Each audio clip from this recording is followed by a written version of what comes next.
देखिए, हमने कल हमारी लास्ट क्लास में नई बुक स्टार्ट करी थी, जिसमें क्या हमने सीखा था कि मतलब टॉपिक क्या था लास्ट क्लास का, कि जो कृष्णा कॉन्शियसनेस है उसका उद्देश्य क्या है। तो क्या उद्देश्य है? जो भी व्यक्ति है, वास्तविकता में उसकी जो चेतना है उससे उसे परिचित कराया जाए। ये है कृष्ण भावनामृत आंदोलन का उद्देश्य। जितने भी जीव हैं वो भगवान के अंश हैं, लेकिन माया में पड़ने के कारण, खुद को संतुष्ट करने के कारण माया की कवरिंग हो गई और फिर खुद ही इस चीज से अपरिचित हो गए। तो उनकी वास्तविक चेतना की ओर उन्हें लेकर आना ही कृष्ण भावनामृत का उद्देश्य है। ठीक है, फिर हमने देखा था कि आगे हमने क्या देखा था कि जो भी व्यक्ति है, देखिए फिर हमने इसको एक एग्जाम्पल से समझा था कि कैसे एक व्यक्ति की जो चेतना है वो दूषित हो गई है। जब बादलों से पानी बरसने लगता है तो उस समय वह दूषण रहित शुद्ध जल होता है, लेकिन जैसे ही वो जो जल है, जो बारिश का जो जल है, पानी है, जैसे ही पृथ्वी के संपर्क में आता है, जैसे ही उसको स्पर्श होता है तो वो मटमैला हो जाता है, मलिन हो जाता है वो पानी। क्या नीचे जो बारिश में जो पानी होता, बारिश होती है, तो जो नीचे गिर जाता है पानी, उसको कोई पिएगा? नहीं पीता है, क्योंकि वो मैला हो जाता है। उसी तरह से जो जीव है, इस भौतिक जगत के संपर्क में आने के कारण मैला हो गया है और खुद की जो उसका जो स्वरूप है वो भूल गया है। अब देखिए, इसमें विचारणीय बात क्या है कि जो जीव है, जितने भी जीव है, वो भगवान के प्रेमी है, लेकिन अब बद्ध होने के कारण वो कितने गंदे कार्य कर रहे हैं। कृष्ण को संतुष्ट करने के लिए तो कहाँ कुछ कर रहे हैं, जबकि है वो कृष्ण के कितने प्रिय, पर फिर भी बद्ध होने के कारण, बद्ध अवस्था में होने के कारण वह गलत कार्य कर रहा है, गंदे कार्य कर रहा है, कृष्ण से इतर कार्य कर रहा है। तो इसका कारण क्या है? गुणों के प्रभाव। गुणों के प्रभाव से बिल्कुल विपरीत चीजें वो करता है जो उसे करना नहीं चाहिए। ऐसा ही तो हो रहा है। समझना चाहिए, ये दुर्गति की अवस्था है। जितना हम भगवान से इतर चीजें करते हैं, उतना ही हम दुर्गति को प्राप्त कर रहे हैं। पर फिर भी भगवान हमसे घृणा नहीं करते। अभी भी वो बस वेट कर रहे हैं, सब जो भी जीव है वो कब उनकी तरफ मुड़ेगा।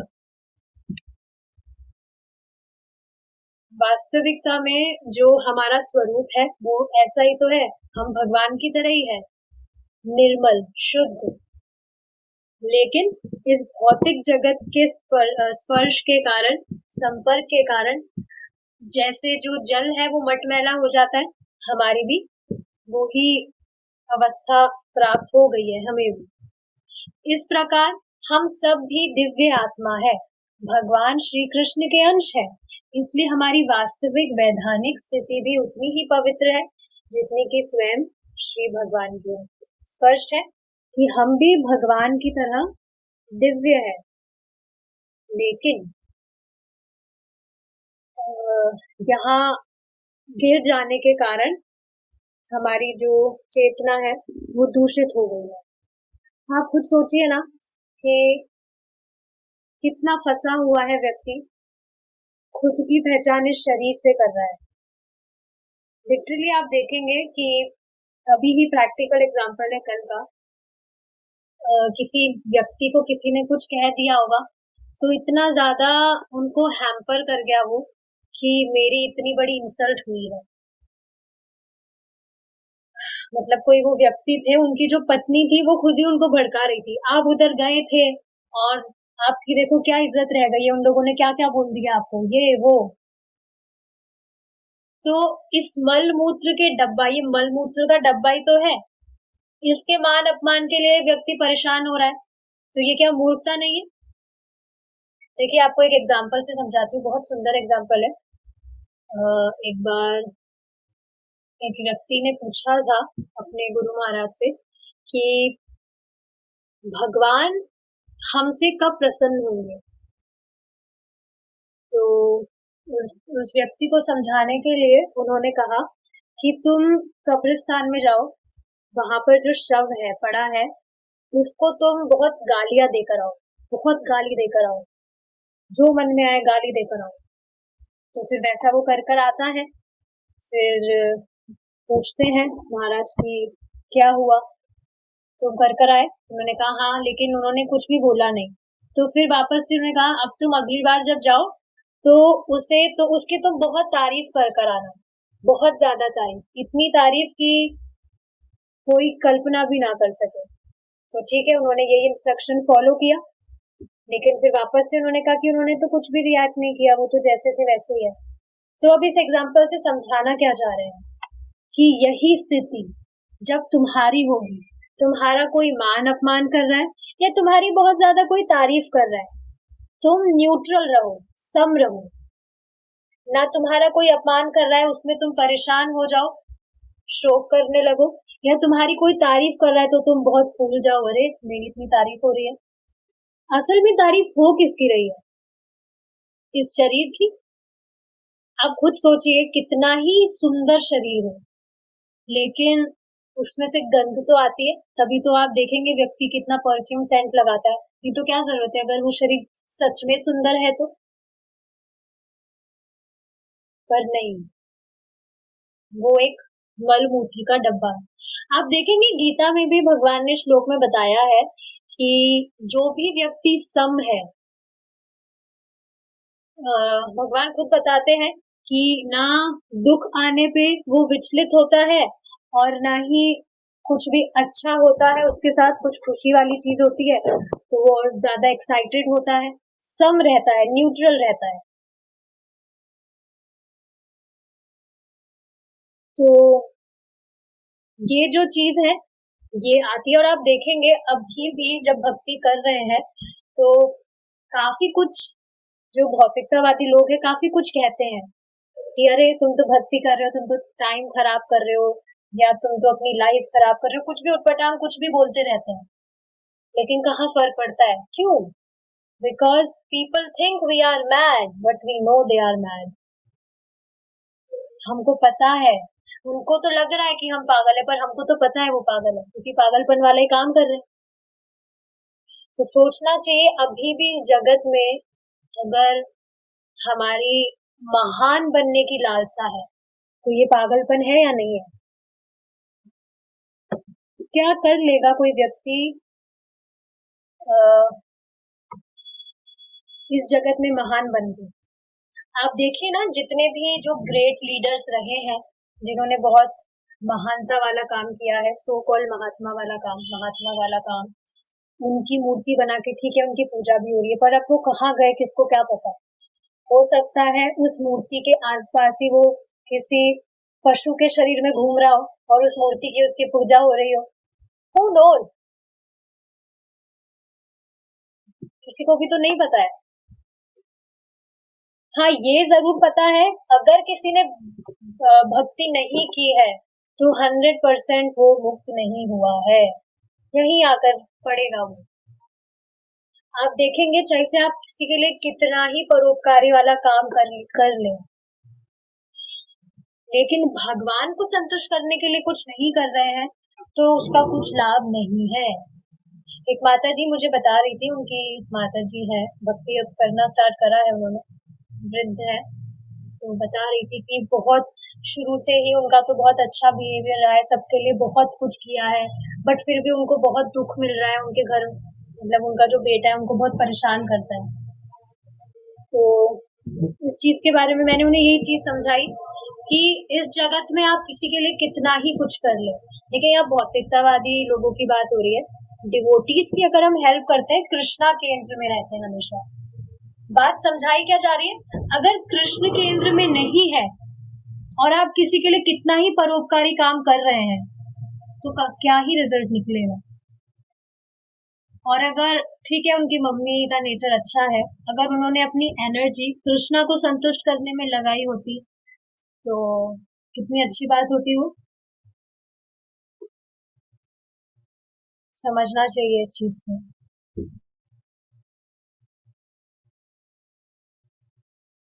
अच्छा ये बताइए कि ठीक है हम ये शरीर तो नहीं है, पर क्या प्रमाण है कि हम आत्मा है?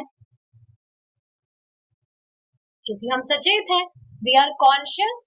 ये चीज पढ़ी थी, इस शरीर में जब तक आत्मा है तभी ये काम कर रहा है, नहीं तो आप देखेंगे आत्मा छूट जाती है तो वो शव तो अभी भी सामने पड़ा होता है, उसकी भी सारी इंद्रियां होती है, पर उसमें वो चेतना नहीं रही, आत्मा नहीं रही, तो कुछ भी नहीं है, वो दो कौड़ी का है।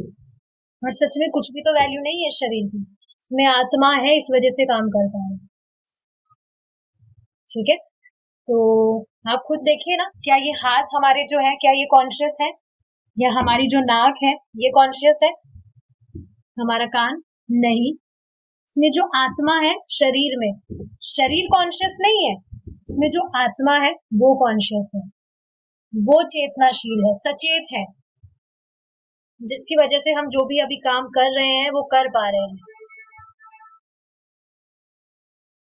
कितनी इंटरेस्टिंग चीज है, हम जीवों के अलावा सभी चीजें जड़ है।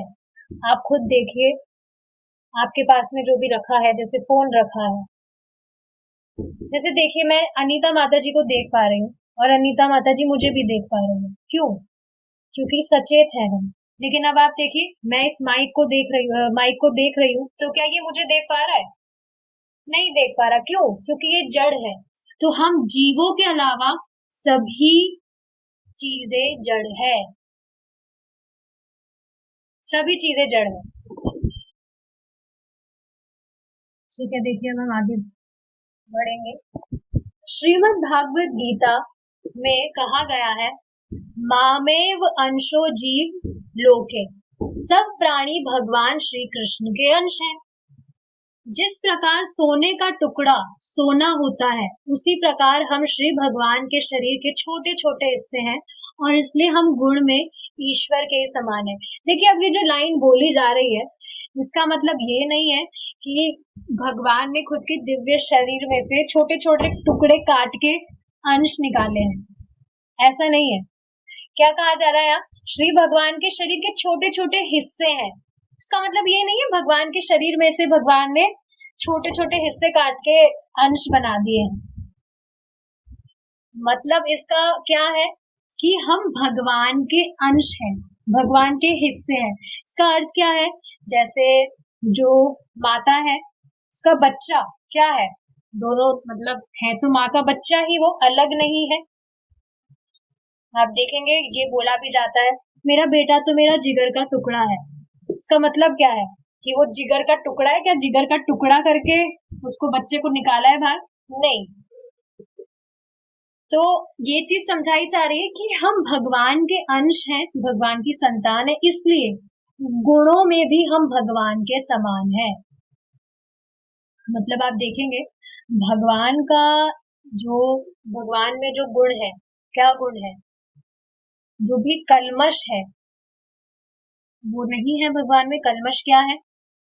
लोभ, मोह, मात्सर्य, काम, वासना, ये सब। तो वास्तव में हमारा स्वरूप भी वही है, लेकिन इस भौतिक प्रकृति के स्पर्श संपर्क में आने के कारण, कवरिंग के कारण व्यक्ति गुणों से प्रभावित होकर उस तरह से काम कर रहा है। श्री भगवान के शरीर की और हमारे शरीर की, भौतिक नहीं आध्यात्मिक शरीर की रासायनिक संरचना एक ही प्रकार की है। समझ रहे हैं? भौतिक शरीर की बात नहीं कर रहे हैं, जो आध्यात्मिक शरीर है उसकी जो क्वालिटीज है वो सेम ही है। आपको पता है जब जो भगवान के धाम रहते हैं, जो भी भक्त यहाँ से मुक्त होकर चले गए हैं, तो भगवान को भगवान नहीं मानते, भगवान में भेद नहीं मानते। ऐसा कैसे हो सकता है? भगवान को भगवान नहीं मानते, क्योंकि भगवान के साथ वो रहते हैं। जैसे फैमिली मेंबर्स में ऐसा नहीं है ना, छोटा नीचे नहीं मानते किसी को, सब हम एक ही सदस्य हैं, एक साथ रहते हैं। वैसे ही वहां पर भगवान को भगवान की तरह नहीं, सब साथ में रहते हैं, एक ही प्रकार से। इसलिए हमारा तो इसलिए हमारा शरीर भी श्री भगवान के शरीर के ही समान है, क्योंकि रासायनिक संरचना एक सी है। लेकिन बरसाती पानी जिस प्रकार जमीन पर गिरता है, उसी प्रकार हम भी इस भौतिक संसार के और भौतिक प्रकृति के संपर्क में आते हैं, जो कि श्री कृष्ण की भौतिक शक्ति से ही संचालित है। तो समझ रहे हैं, हमारा स्वरूप हमेशा से भगवान की तरह है, लेकिन हमारी खुद की इच्छा थी कि हम स्वतंत्र रहे और भगवान से अलग रहे, तो हम ज्यादा संतुष्ट रहेंगे।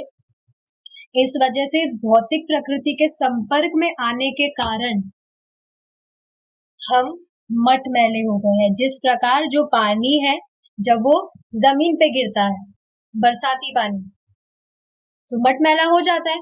उसी तरह जब हम प्रकृति की बात करते हैं, तो सहज प्रश्न उठता है कि किसकी प्रकृति है।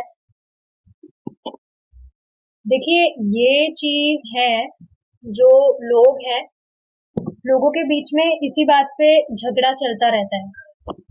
किस बात पे झगड़ा चलता रहता है? कि ये जो प्रकृति है, ये सब कुछ कर रही है, सब कुछ संचालित ये प्रकृति कर रही है। लेकिन क्या प्रकृति अपने आप से कुछ कर सकती है? अपने आप से तो सब कुछ नहीं कर सकती। देखिए, आप खुद देखिए, अगर कोई चीज आप देखते हैं ऑटोमेटिक चलती है, जैसे ऑटोमेटिक कार चलती है या ऑटोमेटिक वॉशिंग मशीन होती है, तो क्या वो फुल्ली इंडिपेंडेंट होती है?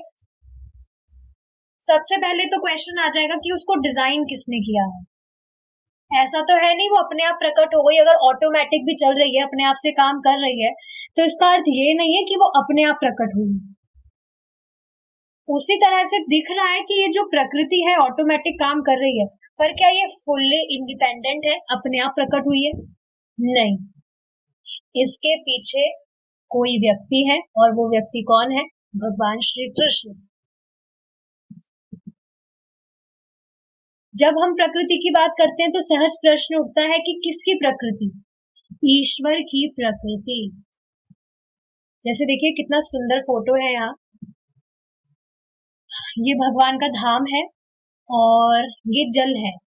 अब इस जल में क्या है? भगवान के धाम का रिफ्लेक्शन हमें दिख रहा है।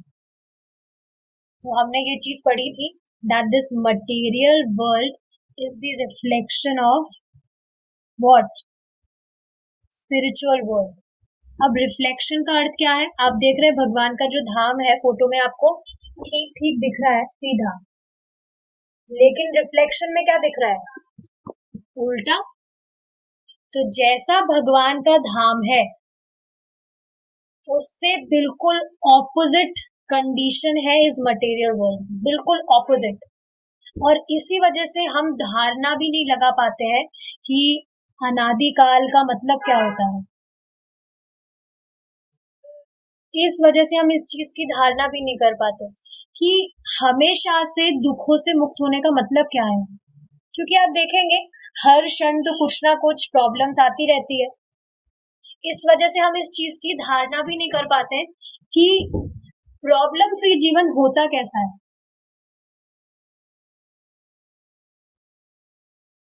तो ईश्वर की प्रकृति, प्रकृति स्वतंत्र रूप से कोई कार्य नहीं करती है। यह सोचना कि प्रकृति स्वतंत्र है, मूर्खता है। अभी मैंने आपको एग्जाम्पल से इस चीज के बारे में बताया है कि कोई भी हम चीज देखते हैं, अगर वो ऑटोमेटिकली वर्क कर भी रही है, तो वो अपने आप इंडिपेंडेंटली नहीं है। और आप देखेंगे, अगर ऑटोमेटिक काम कर भी रही है, तो उसमें भी आपको कुछ ना कुछ पहले बटन दबाना होता है, तभी तो वो चलेगी। वॉशिंग मशीन आप देखिए, ऑटोमेटिक वॉशिंग मशीन है, उसका पहले आपको एक बटन तो दबाना होता है, तब वो ऑटोमेटिक कपड़े धोएगी।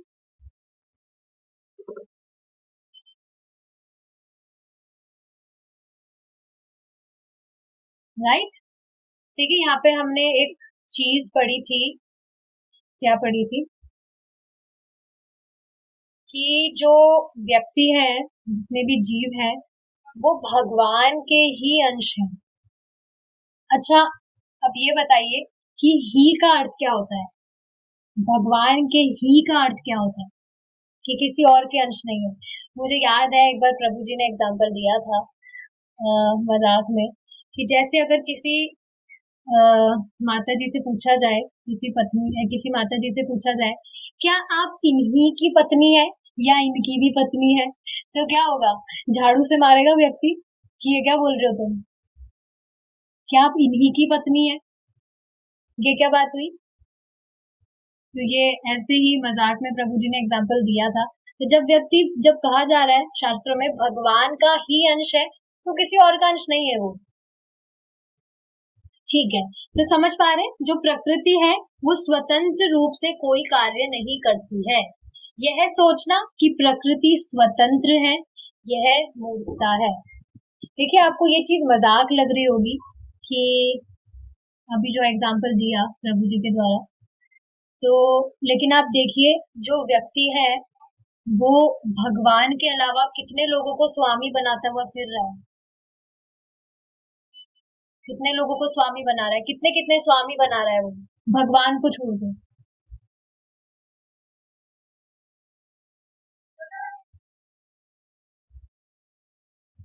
समझना चाहिए। श्रीमद् भगवत गीता में यह स्पष्ट रूप से कहा गया है कि भौतिक प्रकृति स्वतंत्र नहीं है। यह यंत्र को काम करते देखकर मूर्ख व्यक्ति सोचता है कि वह अपने आप काम कर रही है, परंतु वास्तव में ऐसा नहीं है। इसका देखिए, श्रीला प्रभुपाद ही बता रहे थे, उनके जो छोटे भाई थे, उन्होंने हमेशा घोड़ा गाड़ी देखी थी, कि जो व्हील कार्ट वगैरह, तो वो सोचते थे कि जो कार चल रही है, गाड़ियां, वो अपने आप चल रही है, उसमें कोई भूत आ गया इस वजह से वो अपने आप चल रही है, ऐसा सोचते थे वो। लेकिन ऐसा नहीं होता है, अपने आप कुछ भी नहीं होता है, अपने आप कुछ भी काम नहीं करता है। वास्तव में क्या होता है, एक चालक होता है जो उसे चला रहा है। यद्यपि कभी कभी ऐसा होता है कि हम अपनी दूषित दृष्टि के कारण उसे देख नहीं सकते। जैसे फॉर एग्जाम्पल, मैं यहाँ पर ये कर्सर चला रही हूँ, आपको दिख नहीं रहा है कि मैं माउस से चला रही हूँ या कैसे चला रही हूँ। अब आपको दिख नहीं रहा, तो कोई भी व्यक्ति ऐसे सोचेगा, अरे ये लैपटॉप में क्या भूत आ गया, ये अपने आप क्या कर्सर घूम रहा है इधर उधर। तो हमारी दृष्टि उसे नहीं देख पा रही है, इसका अर्थ ये नहीं है कि अपने आप हो रहा है। प्रकृति अपने आप चल रही है, ठीक है, अपने आप देख रहे हैं बारिश आ जाती है, अपने आप सूर्य उग जाता है, अपने आप कुछ भी मौसम बदल जाता है, हम देख नहीं पा रहे हैं वो कैसे रहा है। लेकिन इसका मतलब ये नहीं है कि सब कुछ अपने आप बाय चांस हो रहा है। This is not possible. अपने आप बाय चांस कुछ भी नहीं होता है। सो ठीक है, हमारा जो टाइम है यहाँ समाप्त होता है, विल स्टॉप हियर। कुछ क्वेश्चन तो नहीं है? श्रीला प्रभुपाद की जय।